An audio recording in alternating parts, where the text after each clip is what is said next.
सभी श्रोताओं को मेरा नमस्कार। मैं हूं महेश सिंह। साथियों, आज हम एक बहुत ही खास और ज़रूरी विषय पर बात करने जा रहे हैं। आज का विषय है लोकतंत्र क्या है। शायद आप में से कुछ लोग सोच रहे होंगे कि यह लोकतंत्र क्या भला है और इसका हमारे गांव, हमारे खेतों या हमारी ज़िंदगी से क्या लेना देना है। मैं इसे बिल्कुल आसान और देसी अंदाज में रोज़मर्रा के उदाहरणों के साथ समझाने की कोशिश करूंगा, ताकि हमारे गांव का हर बच्चा, बूढ़ा और जवान इसे अच्छे से समझ ले। तो चलिए वीडियो की शुरुआत करते हैं। सबसे पहले समझते हैं कि लोकतंत्र होता क्या है। लोकतंत्र का मतलब है जनता का शासन, यानी सरकार वही बनाते हैं जिसे आप और हम चुनते हैं। इसे ऐसे समझिए, जैसे हमारे गांव में पंचायत होती है। पंचायत में हम सब मिलकर अपने सरपंच को वोट देकर चुनते हैं। जो सरपंच गांव वालों को पसंद आता है वही गांव के लिए फैसले लेता है, जैसे कि सड़क बनवाना, तालाब खुदवाना या स्कूल की व्यवस्था करना। लोकतंत्र भी ऐसा ही है, लेकिन यह पूरे देश के लिए होता है। लोकतंत्र में हर इंसान, चाहे वह खेत में हल चलाने वाला किसान हो, गांव की दुकान चलाने वाला बनिया हो या स्कूल में बच्चों को पढ़ाने वाला मास्टर, सबको बराबर हक मिलता है।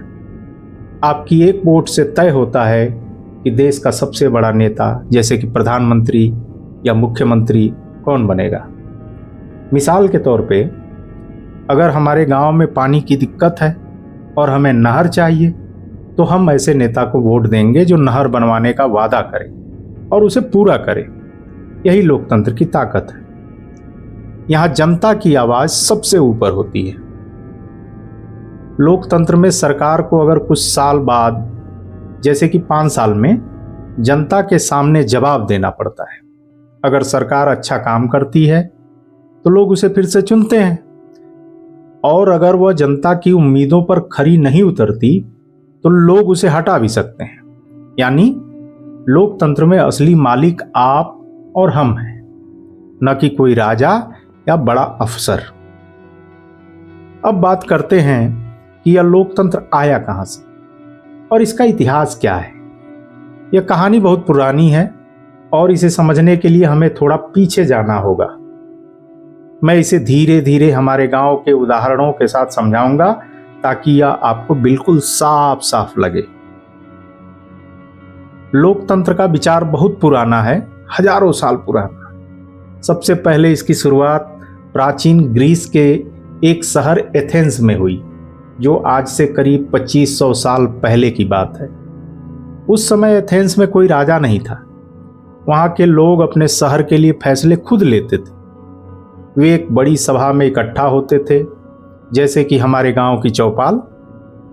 उस सभा में हर आदमी अपनी राय देता और वोट देकर फैसला होता था कि क्या करना है।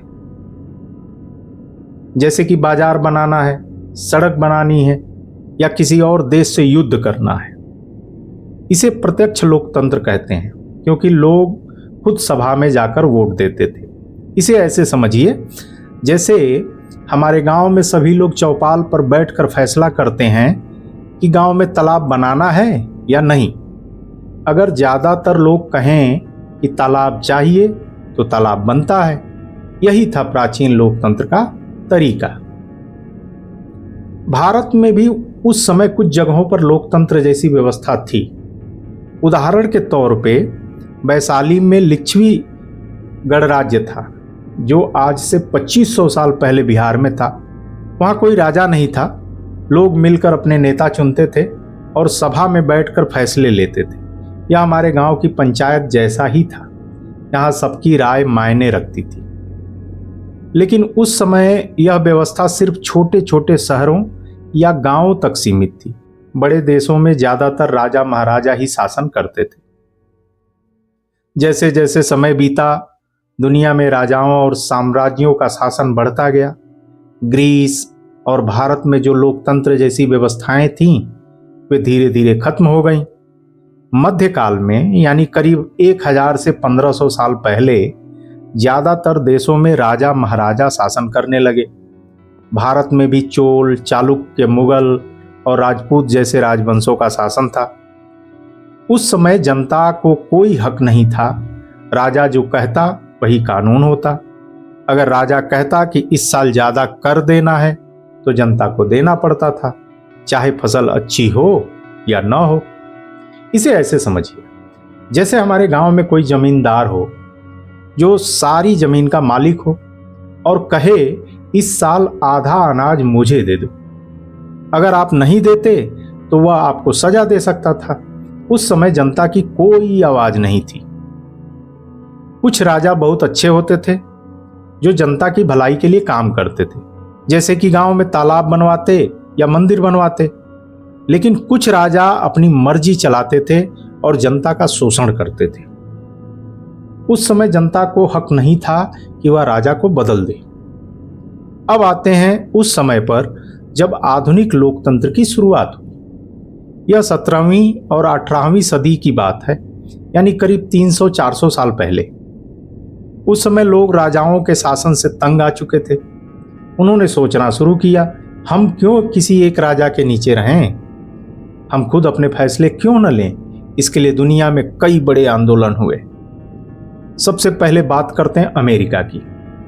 18वीं सदी में अमेरिका ब्रिटेन के राजा के अधीन था। ब्रिटेन का राजा अमेरिका के लोगों से भारी कर वसूलता था, लेकिन उन्हें कोई हक नहीं देता था। इसे ऐसे समझिए, जैसे हमारे गांव में कोई बाहरी जमींदार आकर कहे तुम्हारा सारा अनाज मुझे दे दो, लेकिन मैं तुम्हारे लिए कुछ नहीं करूंगा। अमेरिका के लोग इससे नाराज हो गए। 1776 में अमेरिका के लोगों ने ब्रिटेन के राजा के खिलाफ बगावत की और आज़ादी की घोषणा की। उन्होंने कहा हम अपनी सरकार खुद चुनेंगे। इसके बाद अमेरिका में लोकतंत्र की शुरुआत हुई। वहां के लोग वोट देकर अपने नेता चुनने लगे। अमेरिका का यह आंदोलन दुनिया के लिए एक मिसाल बन गया। अब बात करते हैं फ्रांस की। 1789 में फ्रांस में एक बहुत बड़ा आंदोलन हुआ, जिसे फ्रांसीसी क्रांति कहते हैं। उस समय फ्रांस में राजा लुई 16वां शासन करता था। वह और उसका परिवार बहुत ऐशो आराम से रहते थे, लेकिन जनता भूखी थी। राजा ने जनता पर भारी कर लगा रखे थे और उन्हें कोई हक नहीं था। फ्रांस की जनता तंग आ चुकी थी। उन्होंने राजा के खिलाफ बगावत कर दी और कहा अब शासन जनता के हाथ में ही होगा। इस क्रांति में राजा को सत्ता से हटा दिया गया और फ्रांस में लोकतंत्र की नींव पड़ी। इसे ऐसे समझा जा सकता है जैसे हमारे गांव के लोग जमींदार के खिलाफ एकजुट हो जाएं और कहें अब हम अपने फैसले खुद लेंगे। फ्रांसीसी क्रांति ने दुनिया को दिखाया कि जनता की ताकत राजा से भी बड़ी हो सकती है। इंग्लैंड में भी लोकतंत्र धीरे धीरे विकसित हुआ। 17वीं सदी में वहां के लोगों ने राजा के अधिकारों को कम किया और संसद को ज्यादा ताकत दी। 19वीं सदी तक इंग्लैंड में ज्यादातर लोग वोट देकर अपने नेता चुनने लगे। जैसे हमारे गांव में पहले जमींदार सारे फैसले लेता था, लेकिन अब पंचायत को सारी ताकत मिल गई है। इस तरह से इसको समझा जा सकता है। अब बात करते हैं अपने भारत की। भारत के लोकतंत्र का इतिहास बहुत प्रेरणादायक है। पुराने समय में भारत में ज्यादातर राजा महाराजा शासन करते थे, जैसे कि मौर्य, गुप्त, चोल और मुगल। फिर 16वीं सदी से विदेशी शासक भारत आए, जैसे कि पुर्तगाली, डच, फ्रांसीसी और अंग्रेज। 18वीं सदी तक अंग्रेजों ने भारत के बड़े हिस्से पर कब्जा कर लिया। अंग्रेजों के शासन में हमें कोई हक नहीं था। वे हमारी फसलों पर कर लगाते थे, हमारे कपड़े और नमक पर कर लगाते थे और हमें उनकी बात माननी पड़ती थी। इसे ऐसे समझिए जैसे कोई बाहरी जमींदार हमारे गांव पर कब्जा कर ले और कहे तुम्हारा सारा अनाज मुझे दे दो और तुम मेरे लिए काम करो। उस समय हमें यह हक नहीं था कि हम अपने नेता चुनें। लेकिन हमारे देश के लोग चुप नहीं रहे। 19वीं सदी में लोगों ने अंग्रेजों के खिलाफ आवाज उठानी शुरू कर दी। 1857 में प्रथम स्वतंत्रता संग्राम हुआ, जिसमें रानी लक्ष्मीबाई, तात्या टोपे और मंगल पांडे जैसे वीरों ने अंग्रेजों से लड़ाई लड़ी। हालांकि यह आंदोलन पूरी तरह सफल नहीं हुआ, लेकिन इसने लोगों में आजादी की चिंगारी जलाई। 20वीं सदी में भारत का स्वतंत्रता आंदोलन और तेज हो गया। महात्मा गांधी, जवाहरलाल नेहरू, सुभाष चंद्र बोस, सरदार वल्लभ भाई पटेल और भगत सिंह जैसे नेताओं ने अंग्रेजों के खिलाफ आंदोलन शुरू किया। उन्होंने कहा, हम अंग्रेजों का शासन नहीं चाहते, हम अपना देश खुद चलाएंगे। यह आंदोलन लोकतंत्र की नींव थी। गांधी जी ने दांडी नमक मार्च और असहयोग आंदोलन जैसे तरीकों से अंग्रेजों को दिखाया कि जनता एकजुट होकर अपनी ताकत दिखा सकती है। इसे ऐसे समझिए जैसे हमारे गांव के लोग जमींदार के खिलाफ एकजुट हो जाएं और कहें, हम तुम्हारा कर नहीं देंगे, तुम्हारी बात नहीं मानेंगे। इस तरह इन आंदोलनों ने अंग्रेजों को कमजोर किया। लंबे संघर्ष के बाद 15 अगस्त 1947 को भारत आज़ाद हुआ। आज़ादी के बाद हमारे नेताओं ने फैसला किया कि हमारा देश लोकतंत्र होगा। 26 जनवरी 1950 को हमारा संविधान लागू हुआ, जिसने हर भारतीय को वोट देने का हक दिया। अब चाहे आप गांव में रहने वाले किसान हों, खेत में काम करने वाले मजदूर हों या शहर में रहने वाले व्यापारी, आपकी वोट की ताकत बराबर है। संविधान ने यह भी सुनिश्चित किया कि हर व्यक्ति, चाहे वह हिंदू हो, मुस्लिम हो, सिख हो, ईसाई, पुरुष हो या महिला, अमीर हो या गरीब, सबको बराबर हक मिले। इसे ऐसे समझिए जैसे हमारे गांव की पंचायत में हर व्यक्ति को अपनी बात कहने का हक हो, चाहे वह किसी भी जात या धर्म का हो। आज भारत दुनिया का सबसे बड़ा लोकतंत्र है। हमारे देश में 140 करोड़ से ज़्यादा लोग हैं और हर 5 साल में हम वोट देकर अपनी सरकार चुनते हैं। हम अपने सांसद, विधायक और सरकार चुनते हैं। मिसाल के तौर पर अगर हमारे गांव में सड़क नहीं बनी तो हम अपने विधायक से शिकायत करते हैं। अगर वह काम नहीं करता तो अगले चुनाव में हम किसी और को चुन सकते हैं। इस तरह लोकतंत्र ने हमें कई अधिकार दिए हैं, जैसे बोलने की आज़ादी, मतलब हम अपनी बात खुलकर कह सकते हैं। वोट देने का हक, मतलब हम अपने नेता खुद चुन सकते हैं। समानता का अधिकार, मतलब कोई भी व्यक्ति, चाहे वो किसी भी धर्म या जाति का हो, बराबर है। लेकिन लोकतंत्र सिर्फ हक की बात नहीं है, इसके साथ जिम्मेदारी भी आती है। हमें समझदारी से वोट देना चाहिए। हमें यह देखना चाहिए कि जो नेता हम चुन रहे हैं वह हमारे गांव, हमारे खेत और हमारे बच्चों के लिए क्या करेगा। लोकतंत्र की ताकत को और अच्छे से समझने के लिए कुछ उदाहरण देखते हैं।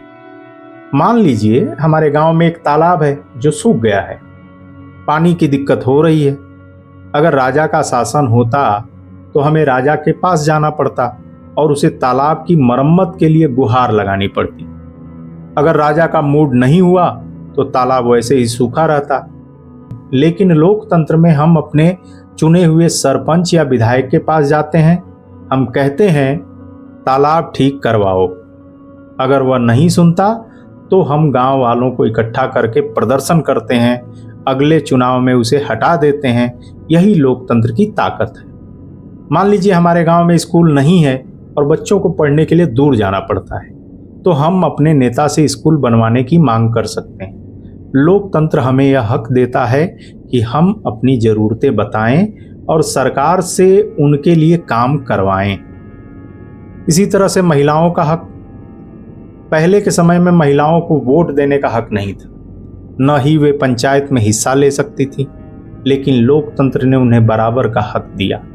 आज हमारे गांव में महिला सरपंच भी होती हैं जो गांव के लिए फैसले लेती हैं। लोकतंत्र की ही ताकत है कि हमारे देश की राष्ट्रपति भी महिला है। लोकतंत्र बहुत अच्छी व्यवस्था है, लेकिन इसमें कुछ कमियां भी हैं। उदाहरण के लिए, जैसे कभी कभी गलत नेता का चुना जाना। कभी कभी क्या होता है कि लोग लालच में आकर या झूठे वादों पर गलत नेता चुन लेते हैं। इसे ऐसे समझिए जैसे हमने किसी ऐसे सरपंच को चुन लिया जो सिर्फ अपने लिए काम करता हो, गांव के लिए नहीं। कुछ नेता और अफसर भ्रष्टाचार भी करते हैं, जिससे जनता का पैसा गलत जगह चला जाता है। और इसका कारण है जागरूकता की कमी। अगर हम अपने अधिकारों को नहीं समझेंगे तो लोकतंत्र कमजोर हो सकता है। लेकिन इन कमियों के बावजूद लोकतंत्र हमें यह ताकत देता है कि हम गलत को सुधार सकते हैं। अगर नेता गलत काम करता है तो हम उसे वोट देकर हटा सकते हैं। इस तरह से हमारी कुछ जिम्मेदारियां भी हैं। लोकतंत्र की सबसे बड़ी ताकत आप और हम हैं, लेकिन इसके साथ एक बड़ी जिम्मेदारी भी आती है। हमें कुछ बातों का ध्यान रखना चाहिए। हमें ध्यान रखना चाहिए, पहली बात कि समझदारी से वोट दें। हमें यह देखना चाहिए कि जो नेता हम चुन रहे हैं वह हमारे गांव और देश के लिए क्या करेगा। हमें लालच या झूठे वादों में नहीं आना चाहिए। हमें यह पता होना चाहिए कि सरकार हमारे लिए क्या क्या कर सकती है, जैसे कि स्कूल, अस्पताल, सड़क और बिजली की व्यवस्था। अगर हमारे गांव में कोई दिक्कत है, जैसे कि पानी की कमी या खराब सड़क, तो हमें अपने नेता से सवाल पूछना चाहिए। लोकतंत्र में आपकी आवाज बहुत कीमती है। अगर हम सब मिलकर अपनी मांग रखें तो सरकार को सुनना पड़ता है। इसे ऐसे समझिए जैसे गांव के सारे लोग एकजुट होकर तालाब बनवाने की मांग करें, तो सरपंच को सुनना पड़ेगा या सरकार को सुनना पड़ेगा। तो साथियों, लोकतंत्र वह व्यवस्था है जिसमें आप और हम अपने देश के मालिक हैं। इसका इतिहास हमें सिखाता है कि जनता ने राजाओं, जमींदारों और विदेशी शासनों से लड़कर यह हक हासिल किया है। प्राचीन ग्रीस के एथेंस से लेकर वैशाली के गणराज्य तक और फ्रांसीसी क्रांति से लेकर भारत की आज़ादी तक लोकतंत्र ने हमें दिखाया कि जनता की ताकत सबसे बड़ी ताकत होती है। आज हमारा भारत दुनिया का सबसे बड़ा लोकतंत्र है। हमारा एक वोट, एक आवाज पूरे देश का भविष्य बदल सकता है। तो आइए हम अपने लोकतंत्र को और मजबूत करें, अपनी वोट की ताकत को समझें, अपने हक के लिए आवाज उठाएं और अपने गांव, देश को बेहतर बनाने में हिस्सा लें, क्योंकि लोकतंत्र में आपकी आवाज ही सबसे बड़ी ताकत है। जय हिंद, जय लोकतंत्र।